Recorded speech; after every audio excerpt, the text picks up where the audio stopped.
The air in the lawyer's office was the color of old paper and smelled of weak coffee. Alara sat perfectly still on a chair made of leather that was too cold and too slick. Her own life was being dismantled in a low, steady drone, the words spoken by a man in a suit that cost more than every piece of clothing she owned. She was 19. Her mother was buried last week. The world had gone silent and gray. Dale, her stepfather, sat beside the lawyer, Mr. Abernathy. He looked comfortable. He crossed one leg over the other, the crease in his trousers sharp enough to cut something. He had a look of practiced solemnity on his face, the same one he had worn at the funeral. It didn't reach his eyes. His eyes were busy, calculating. "As you know, Alara," Mr. Abernathy said, his voice a smooth, polished stone, "your mother's passing was very sudden. She did not have an updated will in place that reflected her marriage to Dale." Alara said nothing. She focused on a water stain on the ceiling. It looked like a map of a place she had never been, a place she could not go. "Everything, the house, the accounts, the assets, defaults to her spouse," the lawyer continued. "That is Dale." Dale made a small, sympathetic noise. "It's a terrible situation, Alara. We're all grieving. But the law is the law." He spread his hands, a gesture meant to convey helplessness. It conveyed only ownership. The house she grew up in, the small savings account her mother had promised was for her, for college or a start in life, the car in the driveway. It was all his now. She was a guest in her own history, and her visiting hours were over. "I'm selling the house, of course," Dale said, his tone shifting from mournful to practical. "Too many memories. A fresh start is what we both need." "We?" The word hung in the stale air. There was no we. There was him, and there was her. Two separate entities now, their only connection a woman who was gone. "You'll have a week to gather your personal belongings," Dale said. He tried to sound generous. He failed. "I've already packed up most of your mother's things for donation. It's just too painful to have them around." Alara felt a cold knot tighten in her stomach. Her mother's books, her worn gardening gloves, the box of old photographs. Gone. Erased. Dale was not just taking the future. He was taking the past, too. She finally looked at him. She looked at his clean fingernails, his expensive watch, the slight sheen of sweat on his upper lip. She had never liked him. Her mother had loved him, or at least had needed the stability he represented. Alara had always seen the transactional nature of his affection. Now, with her mother gone, the transaction was complete. He had the house. He had the money. She was a loose end. "There is one small addendum," Mr. Abernathy said, shuffling a thin file on his desk. He pulled out a single, folded document. It was old, the creases soft and gray. "A quitclaim deed. It was in your mother's name, passed to her from her estranged father years ago.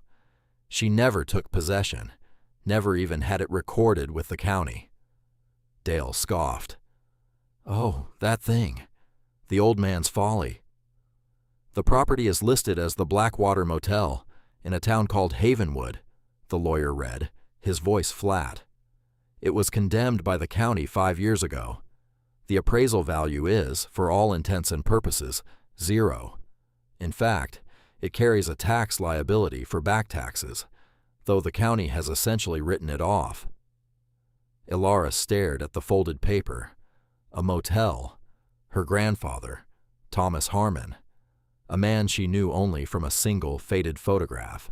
A man her mother never spoke of except to say he was a difficult man who lived in the past. "It's a pile of rotten wood," Dale said with a laugh.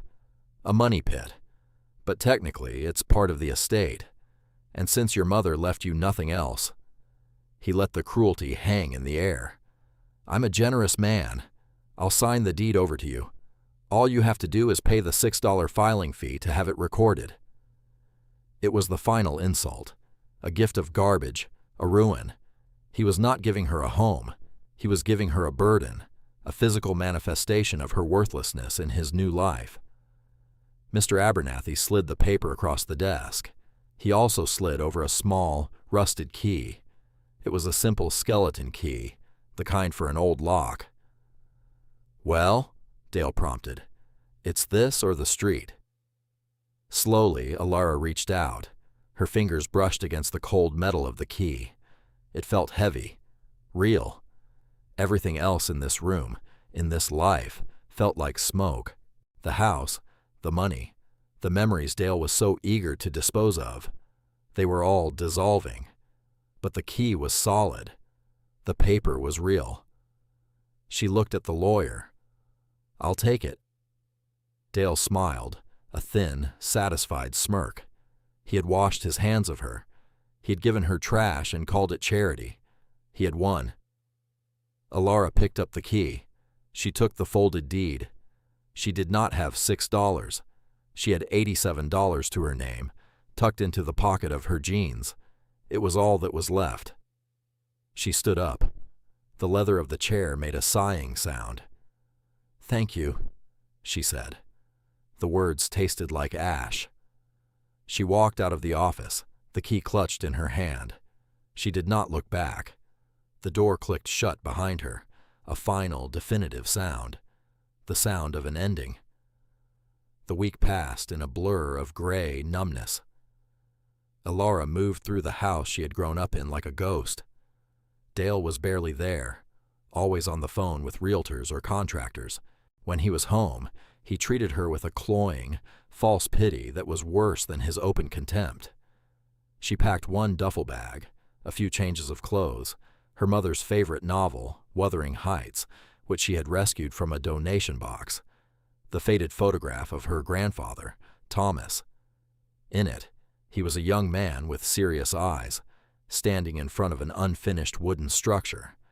He was not smiling. She spent her last night on the floor of her empty bedroom, wrapped in her coat. The furniture was gone, sold with the house. The walls were bare, marked with pale rectangles where pictures used to hang. The house was already forgetting her. The next morning, she walked out the front door for the last time. She did not have enough money for a cab to the bus station, so she walked the 3 miles, her duffel bag slung over her shoulder. At the station, she bought a ticket to a town called Oak Haven, the closest stop to Havenwood. It cost her $32. She paid the $6 filing fee at a small county clerk window inside the station, the woman behind the glass barely looking at her as she stamped the old deed. It felt strangely official. She was now the owner of a ruin. The bus ride was long. She watched the polished suburbs bleed into sprawling strip malls, then into farmland, then into dense, tangled forest.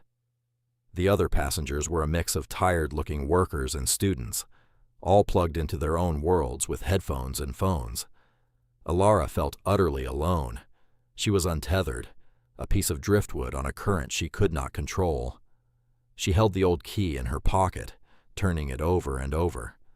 The metal was worn smooth in places. How many times had her grandfather held this key? What was he like? This man who built a motel and then let it rot. This man her mother had fled from. The bus let her off in Oak Haven at dusk. It was a small, tired town with a single blinking traffic light. The air smelled of pine and damp earth. A sign pointed down a side road, Havenwood, 12 miles. There were no more buses. She went into the town's only gas station and used the payphone. There was one taxi service listed. A gruff voice answered. "Where to?" "The old Blackwater Motel on Ridge Road," she said, her voice small. There was a pause. "You sure about that, miss? Ain't nothing out there but trees and trouble." "I'm sure," she said. 20 minutes later, a battered yellow sedan pulled up. The driver, an old man with a weathered face, looked her up and down. He sighed and popped the trunk. "Get in." The ride cost her $40, almost everything she had left. They drove out of Oak Haven and onto a narrow, paved road that quickly turned to gravel and then to dirt. The trees crowded in, their branches scraping against the sides of the car. The headlights cut a shaky tunnel through the darkness. "This is it," the driver said, pulling to a stop. "Far as I go, road gets worse from here." Alara got out. The air was cold and sharp. The only sound was the humming of the car's engine and the chirping of crickets. She paid the driver, leaving her with just $9. He took the money without a word, got back in his car, and drove away, his red taillights shrinking into the blackness until they were gone. She was alone, utterly and completely alone. She stood at the entrance to a dirt driveway, almost completely overgrown. A sign, black with mildew, hung from a single rusted bolt. One half of it lay on the ground, covered in vines. The half still hanging read, "Quarter Motel." She pushed through the overgrown brush, her duffel bag catching on thorns. The driveway curved, and then she saw it. The motel was a long, low building, a dark shape against a star-littered sky. It was worse than she had imagined. It wasn't just neglected, it was being consumed. Kudzu vines draped over the roof like a shroud. The porch roof sagged dangerously. Every window was either boarded up or broken. The paint had peeled off in long strips, revealing weathered gray wood underneath. It looked like the skeleton of some long-dead creature. Despair, cold and absolute, washed over her. Dale was right. This was a joke, a cruel, final punchline. She had traded her home for a tomb. She sank to her knees on the damp ground, the weight of the last week, the last years, crashing down on her. The silence of the woods pressed in. There was nowhere to go. This was the end of the line. For a long time, she just knelt there, in the dark, in front of her inheritance of rot and decay. The key in her pocket felt heavy and useless. What was the point of a key when the whole place was falling down around it? But the cold was seeping into her bones. She had to get inside. She had to get out of the dark. She got to her feet, her body stiff. She walked towards the building, her footsteps unnaturally loud on the gravel. A door in the center of the building had the word "office," barely visible, carved into the wood above it. The door itself was thick, solid wood, not plywood. It was the only thing that didn't look like it was about to collapse. She took out the rusty key. Her hand was shaking. She pushed the key into the lock. It was stiff with rust and disuse. She put her shoulder into it, turning with all her weight. For a moment, nothing happened. Then, with a loud, grating screech, the lock turned. The door swung inward on silent, perfectly balanced hinges. The air that drifted out was thick with the smell of dust, mildew, and old paper. But underneath it, there was another smell. Faint, but there. The clean, sharp scent of cedar and sawdust. She stepped inside, pulling the door shut behind her. Total darkness. She fumbled in her bag for the small flashlight she had packed. The beam cut through the black, illuminating a blizzard of dust motes. The room was a wreck. Cobwebs hung in thick shrouds. A layer of dust and leaves covered every surface. A calendar on the wall was turned to July 1998. But as her eyes adjusted, as the flashlight beam moved across the room, she started to see things. The front desk wasn't a cheap laminate counter. It was a single, massive slab of what looked like cherry wood, its surface smooth and seamless under the grime. The grain was deep and complex. She ran her hand over it. The dust was like a layer of velvet. Beneath it, the wood was cool and solid. Perfect. Her light traveled up. The ceiling wasn't drywall. It was supported by huge, exposed beams. She looked at the corners where they met the walls. The joints were intricate, interlocking pieces of wood, fitted together without a single visible nail. Dovetails, mortise and tenon. Things she didn't have names for, but whose complexity and precision she could recognize. She stamped her foot on the floor. It didn't shake. It didn't creak. It was solid. She knelt and scraped away a patch of grime. The floorboards were wide planks of oak, laid with incredible care. This place wasn't just a shack. It wasn't just a cheap motel built to turn a quick profit. The bones. The bones were good. She walked behind the counter. There was a small private office in the back. More dust, more decay. A rusted metal filing cabinet. A simple wooden chair, overturned. But the walls were paneled in cedar, and the room still held its faint, clean scent. This was not the work of a man just throwing up a building. This was the work of a craftsman, a master. The photograph in her bag. Her grandfather standing in front of an unfinished structure. The same post and beam construction. The same serious eyes. A flicker of something small and fragile sparked to life in her chest. It wasn't hope, not yet. It was curiosity. A question. What was this place? She spent the night on the floor of the small back office, her duffel bag for a pillow, her coat for a blanket. Sleep came in fits and starts, punctuated by the strange creaks and groans of the old building settling around her. It sounded like it was breathing. In the morning, sunlight streamed through the dirty windows, cutting bright, dusty shafts through the gloom. The motel looked even more dilapidated in the light of day. But the details she had noticed last night were still there, solid and real. The good bones. She was hungry. She had $9 and a bottle of water. Not enough. The taxi driver had said Havenwood was 12 miles away, but the sign had said 12 miles to Oak Haven. Havenwood itself had to be closer. She remembered the diner from her brief glimpse of the town from the bus, Martha's place. She locked the office door behind her, the solid click of the lock echoing in the morning quiet. She started walking down the dirt road, back the way the taxi had come. The woods were dense and alive with the sound of birds. After about 2 miles, the dirt road met a paved one, and the trees opened up. She could see a small cluster of buildings ahead, a church steeple, a handful of storefronts, Havenwood. The town was small, the kind of place where time seemed to move more slowly. The buildings were old, mostly brick and wood, with faded paint and wide front porches. There were no chain stores, no fast food restaurants, just a hardware store, a post office, a grocery with a hand-painted sign, and a diner. Martha's place, just as she remembered, with a neon open sign glowing in the window. She pushed the door open. A little bell chimed. The diner was warm and smelled of coffee and bacon. A few old men sat at the counter, nursing mugs and talking in low voices. A woman with a cloud of white hair pinned up on her head stood behind the counter, wiping it down with a cloth. She looked up as Alara entered. Her eyes were bright and kind. "Morning, honey. Grab a seat anywhere," she said, her voice warm. Alara slid into a booth by the window. The vinyl was cracked, but clean. The menu was simple, printed on a single laminated sheet. Everything was cheap, but even a cup of coffee felt like a splurge. The woman came over with a coffee pot. "Coffee?"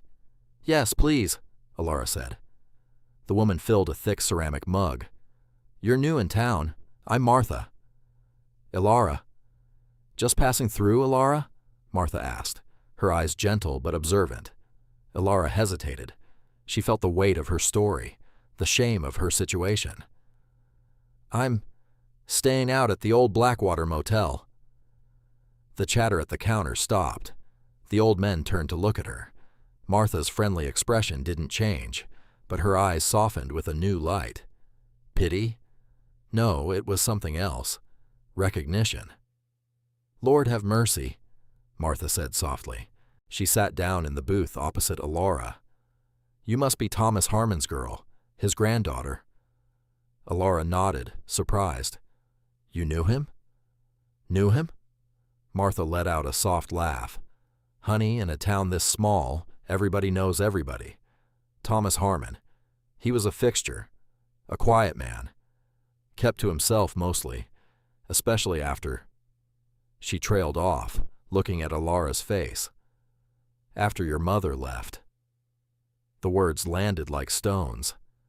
It was one thing to know the story in the abstract. It was another to hear it from someone who had witnessed it. "He was a good man," Martha said, her voice firm as if daring anyone to contradict her. "The best carpenter this county has ever seen. Built half the barns around here. Fixed things for folks, never asked for much in return. But he was proud and stubborn." "My mother said he was difficult," Alara offered quietly.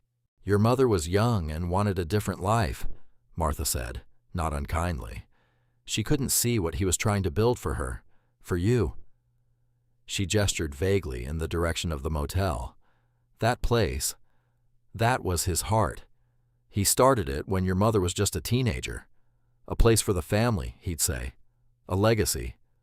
When she ran off, it broke something in him, but he never stopped working on it, right up until the day he died, a few years back. He was always out there, planing a board, setting a stone. The town thought he was a crazy old hermit. I knew he was just waiting. Waiting for what? For a daughter who never came back? For a granddaughter he'd never met? He always paid his tab," Martha said, a small smile on her face. "2 coffees and a slice of apple pie, every Friday. He'd sit right here in this booth and sketch in a little notebook. Plans for the motel." A notebook. The words sparked something in Alara's mind. "What are you planning on doing out there, honey?" Martha asked gently. "The place is condemned. There's no power, no water." "I don't know," Alara admitted. "It was the truth. It's all I have." Martha looked at her for a long moment. She saw the exhaustion in Alara's face, the thinness of her frame, the threadbare cuff of her coat. She stood up and went behind the counter. She came back a moment later with a plate piled high with scrambled eggs, bacon and toast. "Eat," she said. It wasn't a question. "We can talk about payment later. A Harmon in this town doesn't go hungry." Alara started to protest, but the smell of the food was overwhelming. She ate, slowly at first, then with a hunger that surprised her. It was the best meal she had ever had. As she ate, Martha told her more about Thomas, how he had used a special kind of joint to build the roof trusses on the church after a storm, how he had carved a wooden cradle for the baker's firstborn child that was so beautiful it made you want to cry. He wasn't a difficult man. He was a man who spoke through his hands. When Alara was finished, Martha packed a bag for her with a loaf of bread, a jar of peanut butter, some apples, and a few bottles of water. "You pay me back when you can," she said, pressing the bag into Alara's hands. "And you come back tomorrow. You hear me?" "I will," Alara promised. Her throat was thick with emotion. It was the first act of real kindness she had received in a long time. She walked back to the motel with a full stomach and a heavy bag of groceries. The place looked different now. Not just a ruin, but a story. A sad story, but one with a foundation of love and incredible skill. She went back into the office, her mind buzzing. A notebook. Martha said he was always sketching in a notebook. She looked around the dusty office. The filing cabinet was rusted shut. She pulled at the handle, but it wouldn't budge. She needed a tool, a crowbar. She had nothing. Her eyes scanned the room again, this time with purpose. Thomas was a man who built things to last, but he was also a man with secrets. Where would a man like that hide something important? Her gaze fell on the fireplace. It was made of massive river stones, fitted together with the same precision as the beams in the ceiling. It was the heart of the room. She ran her hands over the stones. They were cold and solid. She pushed on them, one by one. Nothing. She looked at the hearth, a single slab of slate. It was solid, but just beside the hearth, one of the stones in the surround was a slightly different color, a darker gray. It was set perfectly flush with the others, the mortar line identical. But something about it was different. She pressed on it. It didn't move. She pushed harder, trying to find purchase on the smooth surface. Her fingers scraped along the edge, and she felt it, a tiny, almost imperceptible lip on the underside of the stone. She hooked her fingers under it and pulled. The stone moved. It slid outward with a soft grinding sound. revealing a dark, rectangular cavity behind it. Her heart hammered in her chest. She reached inside. Her fingers brushed against cold metal. She pulled it out. It was a small metal box, like an old ammunition can. It was heavy. On the top, scratched into the paint, was a single word, Ilara. Her name. Her hands were trembling so badly she could barely work the latch. She finally got it open. Inside, nestled in what looked like oilcloth, were 3 leather-bound notebooks. They were worn, the corners soft, but they were in perfect condition, protected from the damp and the decay. She lifted the top one out. The leather was supple. She opened it to the first page. The handwriting was neat, precise, an architect's block lettering. The first entry was dated 20 years ago, June 4th. Poured the footers. The ground here is good. Solid granite shelf 6 feet down. This place will stand. It has to. She flipped through the pages.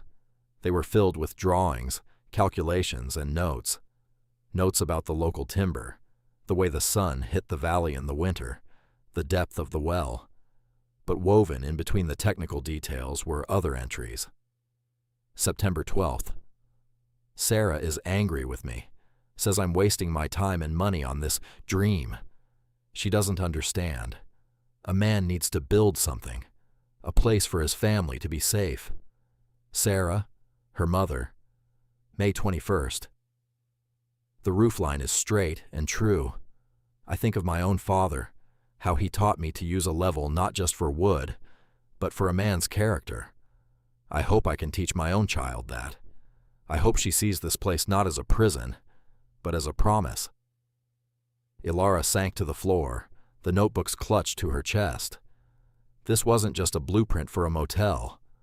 This was a letter. A 20-year-long letter written to a family that had left him behind. And the last entry in the first book, written in a shakier hand, July 8th. I heard from Martha that Sarah had a baby girl, Ilara. A beautiful name. Maybe one day she will find her way here. Maybe she will see what I saw. Good bones. You can build anything on good bones. Tears streamed down Ilara's face. Tears of grief, for the grandfather she never knew. Tears of anger, at the mother who had painted him as a monster. And tears for herself, a lost girl who had just been given a map. She sat there on the dusty floor of the office, surrounded by the ghosts of her family, and read for hours as the sun set outside. She read about the wood he chose, the techniques he used. He wasn't just building a motel. He was pouring his life, his love, his philosophy into the very walls. A thing isn't ruined just because it's forgotten, he wrote. You just have to be willing to do the work to bring it back. The work. Ilara closed the notebook. She looked around the decaying office. She looked at her own hands, soft and unused. She had a place to sleep. She had food. And now she had a purpose. The next morning she woke with the sun. The cold in the office was less biting than the night before, or maybe she was just getting used to it. She ate a piece of bread with peanut butter, her eyes scanning the first page of Thomas's second journal. Task 1. The roof. A house is only as good as its shelter from the storm. The south-facing slope has the worst of the weather damage. Felt paper is torn. Shingles are missing. The sheathing beneath is 3/4-inch pine. It will hold, but it needs to be protected. Start at the bottom and work your way up. Overlap every row. Let gravity be your friend. It was a direct instruction, a lesson from beyond the grave. She went outside and stared up at the roof. It looked impossible. A steep pitch covered in a mess of curled, broken shingles and draped with heavy vines. But Thomas's words were clear. Start at the bottom. She spent the entire morning just clearing the kudzu. The vines were thick as her wrist in places, tough and fibrous. She had no tools but her own hands. She pulled and tore, her muscles screaming in protest. The sun beat down. Sweat poured down her face, making clean tracks through the grime. By midday, she had cleared a small section at the corner of the building. She could see the damaged shingles now, just as he had described. She could also see the ladder propped against the back wall of the motel, exactly where his journal said it would be. It was handmade, from oak, its rungs notched and pegged. It was weathered but solid. She dragged it to the front and leaned it against the wall. It reached the edge of the roof easily. She climbed, her heart pounding. The ladder didn't wobble. On the roof, the world opened up. She could see the whole valley, the dense green of the forest, the silver ribbon of a creek at the bottom of the hill. It was beautiful. For a moment, she understood why he had built here. Then she looked at the roof and the feeling vanished, replaced by the enormity of the task. It was a sea of decay. Where would she even get shingles, or felt paper, or nails? She had almost no money. She remembered Martha. She remembered the hardware store she had passed, Havenwood Hardware. That afternoon, she walked back into town. The bell on the diner door chimed as she entered. Martha looked up from the grill and smiled. "There she is. I was wondering when you'd be back." "I need to find the hardware store," Alara said. "Just down the street," Martha said, pointing. "Ben Carter runs it. Tell him I said hello." Alara found the store easily. It was an old building with a large glass window, filled with a chaotic display of tools, seed packets, and canning jars. The inside smelled of oil, fertilizer, and sawdust. It was a comforting smell. A man stood behind the counter, talking to one of the old farmers from the diner. He was in his 50s, with a sturdy build and hands stained with grease and something that looked like wood stain. He had a calm, competent air about him. This had to be Ben Carter. Alara waited patiently until he was finished. When the farmer left, Ben turned to her. "Can I help you?" She pulled a piece of paper from her pocket. It was a list she had copied from Thomas's journal. "I need roofing felt, and shingles, and roofing nails." Ben took the list. He looked at it, then looked at her. He squinted at the paper again. "This list, where'd you get it?" "From a notebook," she said. "Let me see that handwriting," he said. She showed him the page in the journal where Thomas had written the list of materials needed for the roof. Ben stared at the page for a long time. He touched the paper gently with a calloused finger. "I'll be damned," he whispered. "That's Tom's writing." He looked up at her, his eyes searching her face. "You're his granddaughter." It wasn't a question. She nodded. Ben leaned against the counter. A slow smile spread across his face. "He used to come in here with lists just like this. Always knew exactly what he needed, down to the last nail. Stubborn old goat." The words were rough, but his tone was full of affection. "He taught me everything I know," Ben said.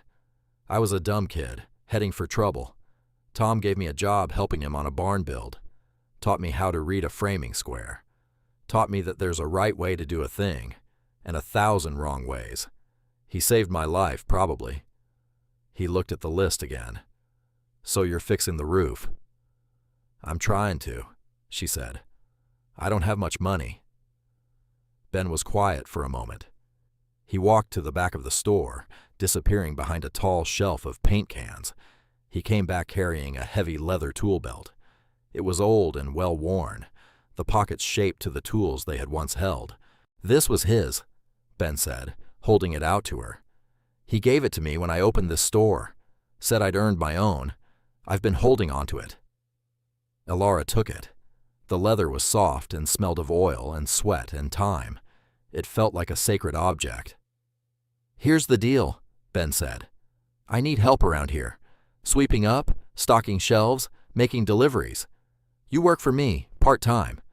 I'll pay you a small wage, and you can have any materials you need at my cost. We'll keep a running tab." Alara was stunned. "Really?"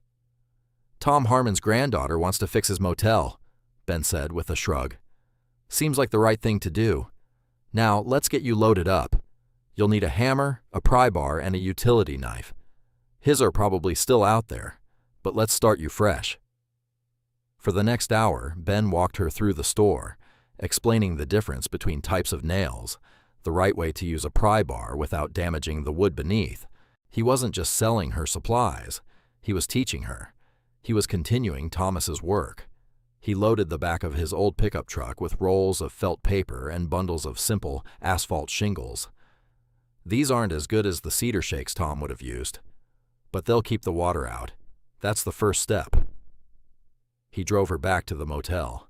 As they pulled into the driveway, he whistled. She's in a sorry state. The bones are good, Alara said, repeating the words from the journal. Ben nodded, a look of respect in his eyes. Tom always said that. All right, let's get this unloaded. They worked together, stacking the materials on the dry porch of the office. Before he left, Ben pointed to a small shed behind the motel, nearly invisible under a blanket of ivy. His tools should be in there. He built that to be watertight. The lock is probably rusted solid, but the key should be on the same ring as the office key. Alara looked at the old key in her hand. There was a second, smaller key on the ring she hadn't even noticed. "Thank you, Ben," she said, her voice full of a gratitude so large it felt like it might break her. "Just do good work," he said. That's all Tom ever asked. He got in his truck and drove off, leaving her in a cloud of dust and possibility. She went to the shed. The smaller key fit the padlock. With a groan of rusted metal, it opened. Inside, it was dark and smelled of oil and earth. When her eyes adjusted, she saw them. Tools. Hung neatly on the walls, their metal parts coated in a thin layer of protective grease.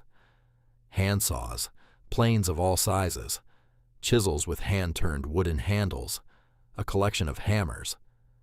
They were old, but they were of the highest quality, cared for, waiting. She picked up a hammer. The wooden handle was smooth and shaped to a hand, her grandfather's hand. It felt balanced, powerful. She put on the tool belt Ben had given her. It was heavy, unfamiliar. She slid the hammer into its loop. She felt different, stronger. The work began. Every morning she would wake up, read a section of the journal, and then get to work. The journal was her teacher, her guide. Use the pry bar to get under the old shingles. Go slow. Don't gouge the sheathing. It's good wood. Don't disrespect it. She spent days on the roof, tearing off the old layers. It was back-breaking, tedious work. Her hands became a geography of blisters and cuts.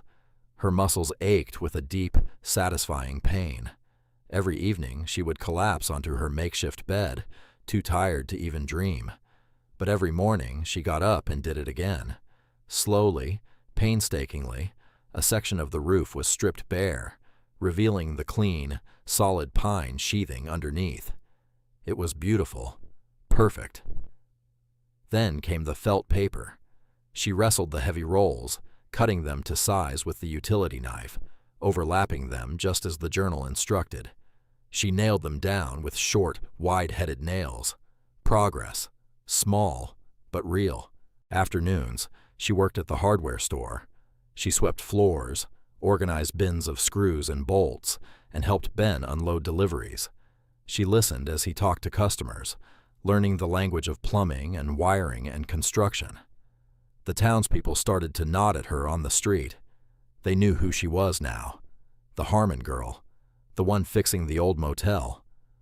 One afternoon, an old man with a kind, wrinkled face came into the store. Ben introduced him as Frank, the town's retired electrician. "Heard you were bringing Tom's place back to life," Frank said, his voice raspy. "Tom wired my whole house for me back in '88. My wife had had a stroke, and he redid all the switches so she could reach them from her chair. Never charged me a dime." He looked at Alara. "The wiring out there is probably still good. Tom always over-engineered everything, but the panel was never connected to the grid. When you're ready, I'll come out and take a look. No charge." A few days later, a plumber named Bill stopped by the motel. He brought 2 hot coffees from Martha's. "Martha sent me," he said. "Said you might need a hand with the water. Tom fixed my well pump one winter when my pipes froze solid. Saved my family from a miserable Christmas. He spent the day with her, and together they managed to get the old hand pump on the well working. For the first time, she had clean, cold water right there on the property. It felt like a miracle. The community was rallying, not in a big, organized way, but in a quiet, steady trickle of kindness. A woman from the church brought a box of old curtains. One of the farmers from the diner dropped off a basket of fresh vegetables. Each person came with a story about Thomas. He built my porch steps, strongest steps in the county. He carved a headstone for my brother when we couldn't afford one. He taught my son how to fish. They were adding layers to the man she had never known, building him in her mind just as she was rebuilding his motel. He hadn't been a hermit. He had been the quiet, steady heart of this community, and the community had not forgotten. If you've made it this far into Alara's story, hit subscribe, because what happens next is the part I've been waiting to tell you. She finished the roof. It took her 3 weeks. 3 weeks of sweat and aching muscles and small, daily victories. The last shingle went on as the sun was setting, casting a warm, golden light over the valley. She sat on the peak of the roof, her hammer in her hand, and looked at her work. It wasn't perfect. Her lines weren't as straight as Thomas's would have been. But it was whole. It was sealed. It was strong. From the roof, she could see a car coming down the long dirt road. A nice car. A late-model black sedan that looked ridiculously out of place in the rustic setting. It kicked up a cloud of dust as it sped towards the motel. A cold feeling washed over her. She knew that car. It pulled to a stop in front of the office. Dale got out. He was wearing a golf shirt and expensive slacks. He looked angry. He stared at the motel, his eyes wide with disbelief. He saw the new roof. He saw the cleared yard. He saw the piles of old, rotted wood stacked neatly for burning. He saw the transformation. "What the hell is this?" he called up to her. Alara didn't answer. She calmly climbed down the ladder, her movements sure and steady. She walked over to him, stopping a few feet away. She was covered in tar and sawdust. Her hair was matted with sweat. She had never felt more powerful. "What are you doing here, Dale?" she asked. Her voice was even. "What am I doing here?" he sputtered. "This is what I'm doing here." He waved a piece of paper in his hand. "I've had an offer on this land. A developer wants to buy the whole ridge, for timber rights. They offered $100,000. Alara said nothing. $100,000, he repeated, his voice rising. "And I gave it to you for $6. You tricked me. You knew it was valuable." "I knew it had good bones," she said quietly. "This is fraud," he shouted. "You took advantage of me in my time of grief. I'm taking it back. My lawyer is drawing up the papers. This transfer is void." "The deed is filed," she said. "It's legal. The property is mine." "It's a worthless, condemned pile of junk," he yelled, gesturing at the building. "The county will make you tear it down." "No, they won't," a voice said. Ben Carter had walked up from the side of the building. He was holding a heavy wrench in one hand. He hadn't been there a moment ago. He must have been in one of the rooms. "I spoke with the county inspector myself," Ben said, his voice calm and dangerous. "Showed him the plans from Tom's journals. As long as the structure is brought up to code, they're happy to see it restored. It's a piece of local history." Dale stared at Ben, then back at Alara. He saw the tool belt around her waist. He saw the quiet determination in her eyes. The scared, broken girl from the lawyer's office was gone. "This is my family's property," Dale snarled, trying a new tactic. "Your mother would want me to have it." "My mother ran away from this place," Alara said, her voice like ice. "And my grandfather built it. I think I'll listen to him." Just then, another truck pulled in. It was Bill the plumber with his son. They got out, carrying their toolboxes. They saw Dale, saw the tension, and just stood there, watching, waiting. Dale looked from Alara to Ben to the two newcomers. He was outnumbered. He was out of his element. His threats and his money had no power here. This wasn't his world of sterile offices and legal loopholes. This was a world of dirt and sweat and loyalty. He crumpled the paper in his hand. "You'll be hearing from my lawyer," he spat. "I'm sure I will," Alara said. Dale got back in his shiny car, spun the wheels in the gravel, and sped away. They watched until his car was just a smudge of dust in the distance. Silence settled over the motel.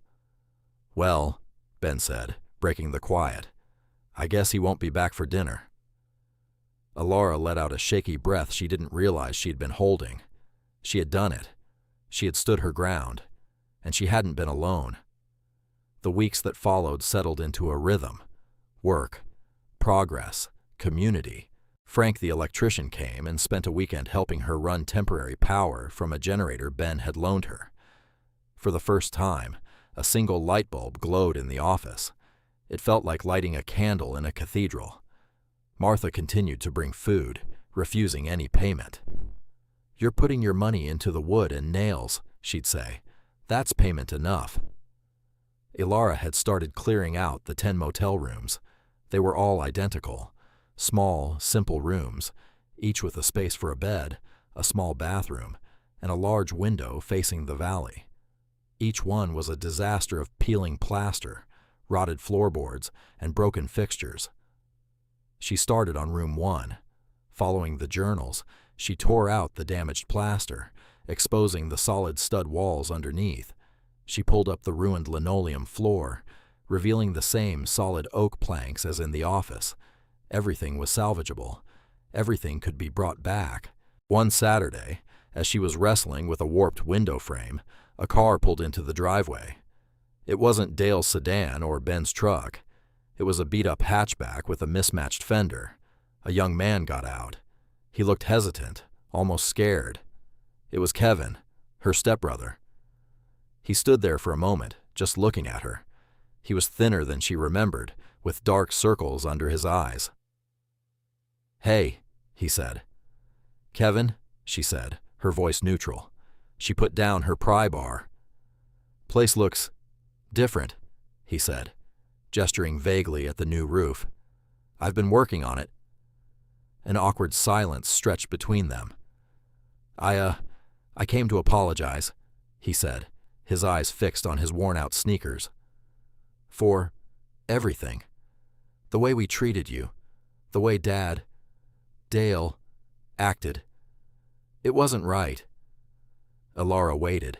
"He kicked me out," Kevin said with a bitter laugh. "We had a fight. About you, actually. I told him he was being a ghoul. He didn't like that. Threw my stuff on the lawn." He looked up at her, his expression miserable. "I've been sleeping in my car for a week. I've got no money. I don't know where to go." Alara looked at him. She saw the weak, follower's spirit that had allowed him to stand by while Dale dismantled her life. But she also saw something else now. Shame. Regret.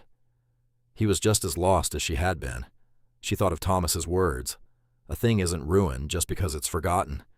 Maybe that applied to people too. "Can you work?" she asked. He looked surprised.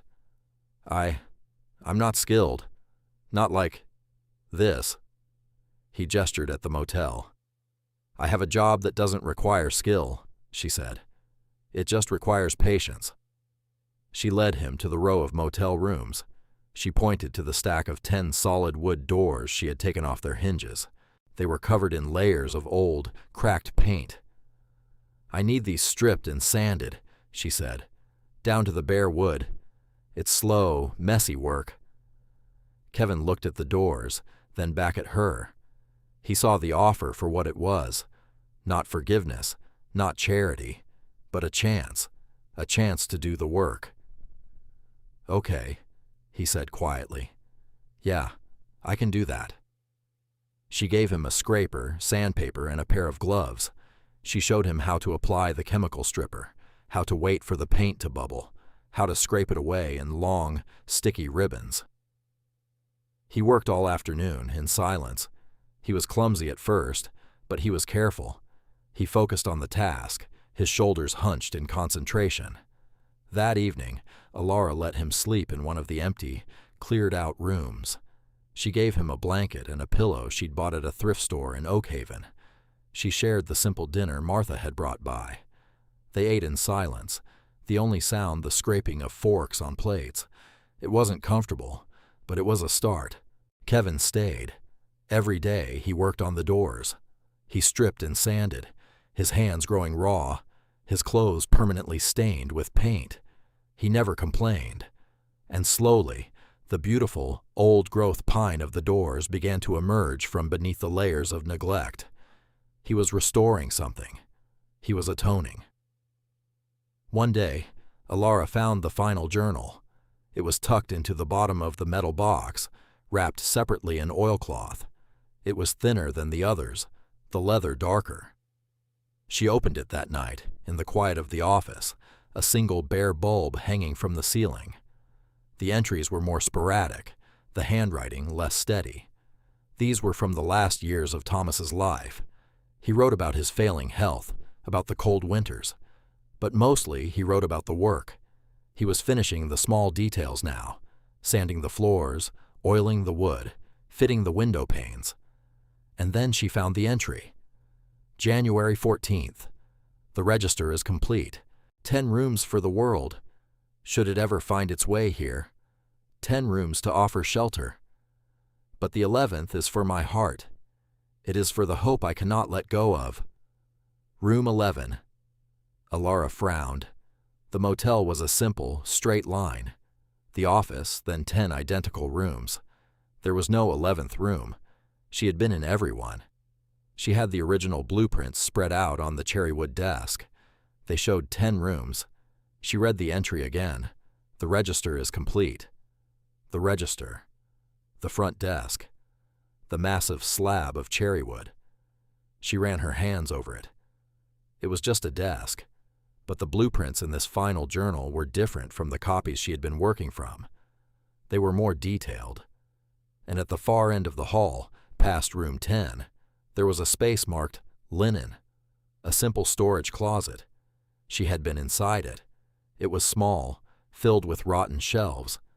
But in this new blueprint, the back wall of the linen closet had a dotted line, and behind it, a space, a large space. The dimensions were clearly marked.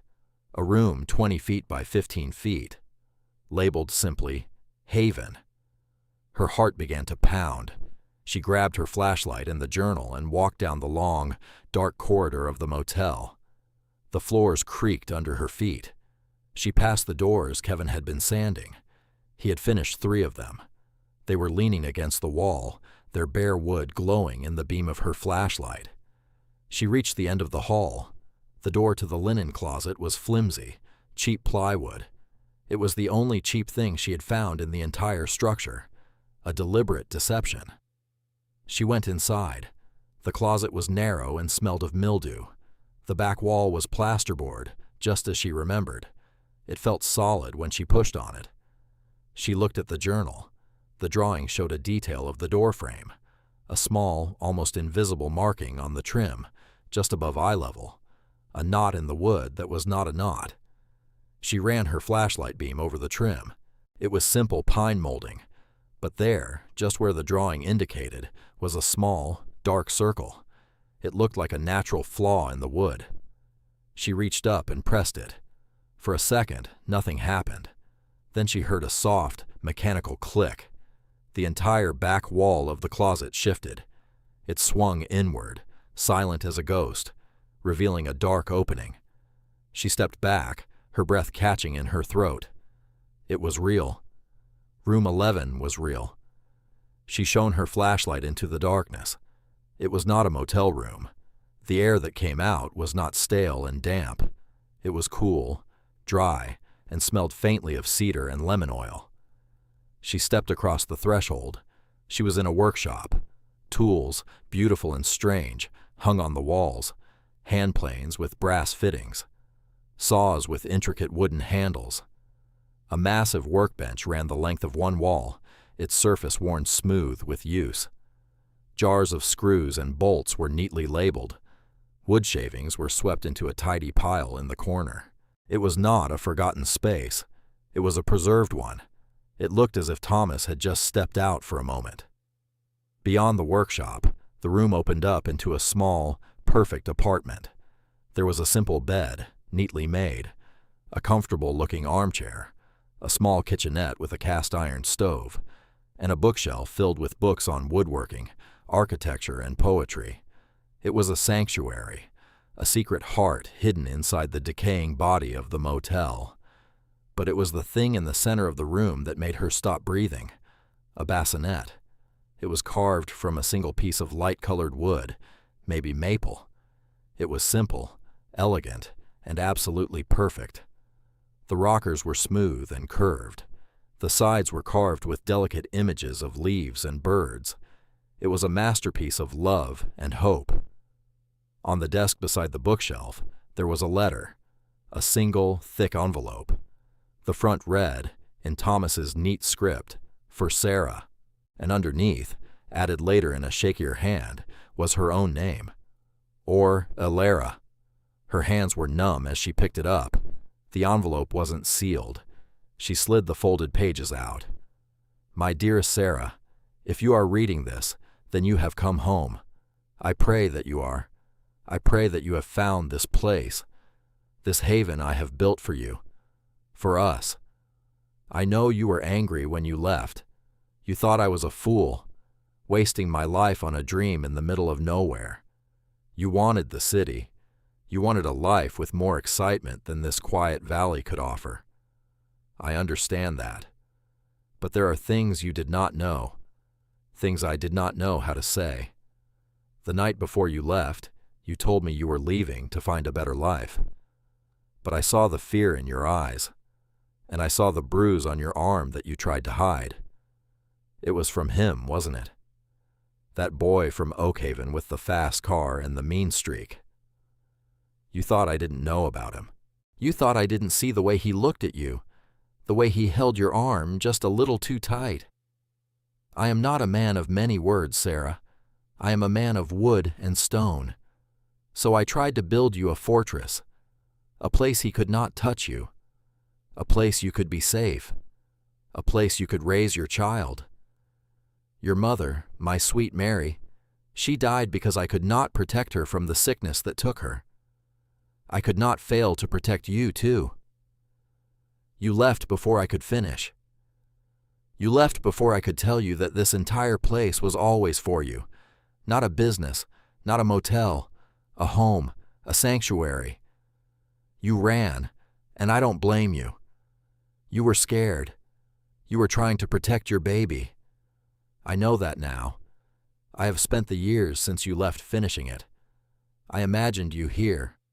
I imagined my granddaughter, sleeping in the bassinet I carved for her.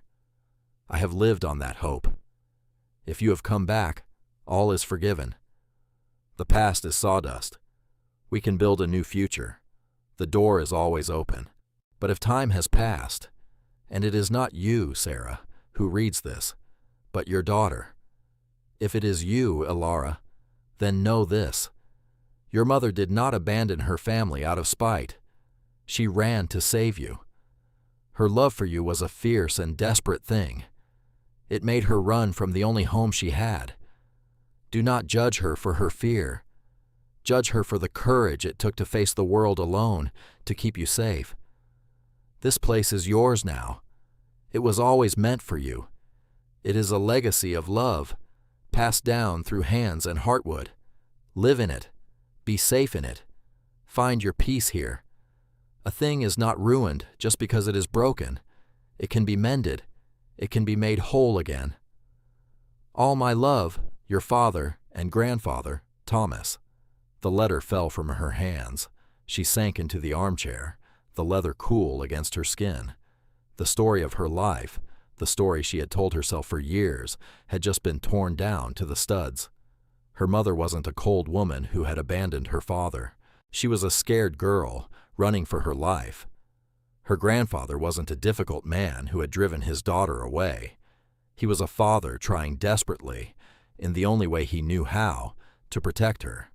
The pain was immense, a great, shattering grief for the decades of misunderstanding, for the family that could have been, for the mother who lived her life in fear and never told her why, for the grandfather who died waiting for a homecoming that never happened.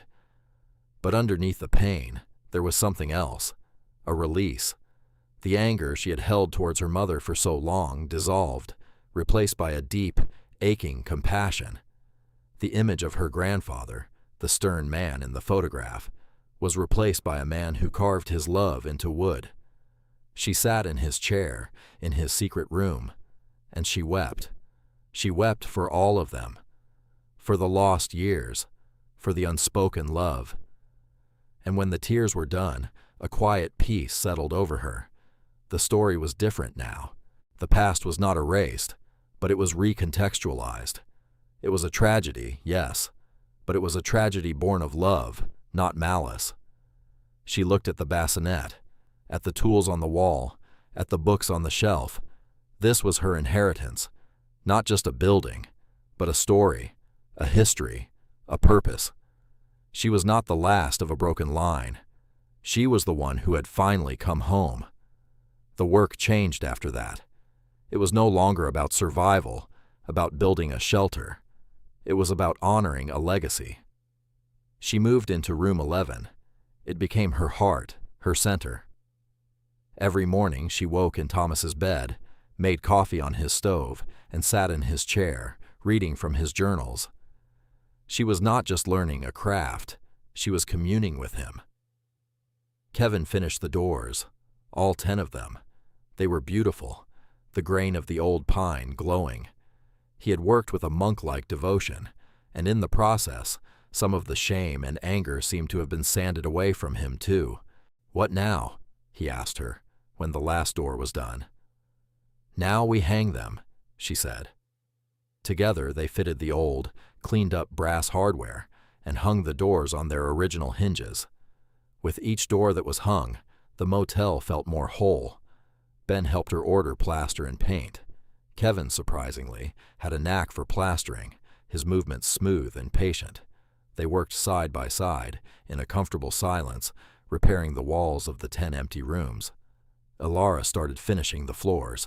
She rented a heavy drum sander from Ben's store and, following Thomas's instructions, stripped the old, stained oak planks down to their pale, raw beauty. The smell of fresh-cut oak filled the motel. Then she applied coats of oil, rubbing it in by hand, bringing out the deep, warm glow of the wood. Each room became a meditation, each task a prayer. Martha started calling the place Harmon's Haven. The name stuck. The townspeople started using it. The Blackwater Motel was dead. Harmon's Haven was being born. One day, a stray dog wandered onto the property. A scruffy, yellow mutt with one floppy ear and wise, sad eyes. He was thin and wary. Alara left out a bowl of water and some food. He wouldn't come close, but he ate it. The next day, he was back. And the day after that, she named him Anchor because he seemed to be tethering himself to the place. By the time spring arrived, the transformation was nearly complete. The exterior of the motel was painted a deep forest green, the trim a crisp white. The porch no longer sagged. The windows were all reglazed. A new hand-carved sign hung over the office door. Alara had carved it herself, using Thomas's chisels. It read, simply, Harmon's Haven. The 10 rooms were finished. They were simple, almost monastic. A beautiful, handmade bed frame in each one, built by Alara from Thomas's designs. A clean, white-tiled bathroom. A single chair by the window, looking out over the valley. The curtains the church lady had given her hung in every window. They were not hotel rooms. They were rooms for rest, for sanctuary. Kevin had saved up the small wage Alara had been paying him. He had fixed his car. One morning, he told her he was leaving. "Going to try my luck out west," he said. Get a fresh start. A real one. Good luck, Kevin, she said. Thank you, he said, and the words were full of a meaning that had nothing to do with the room and board. For the work. She watched him drive away, not with the angry cloud of dust that had followed Dale, but in a slow, steady departure. He was on his own road now. The final scene unfolded on a warm afternoon in May. Alara was sitting on the porch of the office, on a bench she had built. The air was sweet with the smell of pine and blooming honeysuckle. Anchor was asleep at her feet, his tail twitching in a dream. She was drinking coffee from the thick ceramic mug Martha had given her. The motel was quiet, peaceful. It was complete. It was a real house, a home. It held. She had done it. She had taken a ruin and, with her own 2 hands, had built a life. She was no longer a ghost, no longer a piece of driftwood. She was rooted. She was home. A car pulled into the driveway. It was an old, dusty station wagon, and it was making a terrible clanking sound. It sputtered to a stop near the office. A young woman got out. She looked to be not much older than Alara. She was holding the hand of a small child, a little girl with big, worried eyes. The woman looked exhausted, her face streaked with grime. "Excuse me," the woman said, her voice trembling slightly. "My car, it just died. I don't know where I am. Is this a motel?" Alara looked at her. She saw the fear in her eyes, the desperation. She saw the protective way she held her child's hand. She saw herself, just a year ago, lost, scared at the end of her rope. She stood up. Anchor lifted his head, gave a single soft woof, and then laid his head back down. Alara smiled, a real, warm smile. "It is," she said. "Welcome to Harmon's Haven. We have a room for you."